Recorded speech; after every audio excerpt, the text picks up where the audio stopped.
সারাদিন মোবাইলের উলঙ্গ ছবি দেখে কি শিখতেছ? কি শিখতেছ? সেখানে তোমার মাকে কল্পনা করো,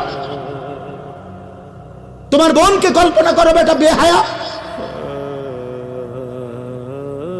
তুই যেমন অন্যের মেয়ে দেখছিস, তোর বোনকে যদি দেখে অন্য কেউ, কেমন লাগবে দোস্ত?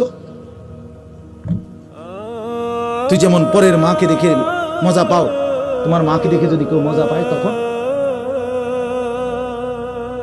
বলো মিয়া। এক যুবক সাহাবী মুসলমান হইছে নতুন, বলছি ইয়া রাসূলুল্লাহ সাল্লাল্লাহু আলাইহি সাল্লাম, আমি মুসলমান হলাম ঠিক আছে, কিন্তু আমি জিনা ব্যভিচার ছাড়তে পারবো না, নারীর সাথে জিনা আমি ছাড়তে পারবো না, আমাকে এটার অনুমতি দেন। আল্লাহ নবী সাল্লাল্লাহু আলাইহি সাল্লাম বললেন, যুবক আচ্ছা ঠিক আছে, আমার আগে দুইটা কথার উত্তর দাও। নবীজি বললেন, আগে দুইটা প্রশ্নের জবাব দাও। রাসূলুল্লাহ সাল্লাল্লাহু আলাইহি সাল্লাম বলেন, যুবক বলো তো, তুমি যা অন্যের মায়ের সাথে করতে চাচ্ছ, সেটা যদি তোমার মায়ের সাথে কেউ করে, তোমার অনুভূতি কি হবে?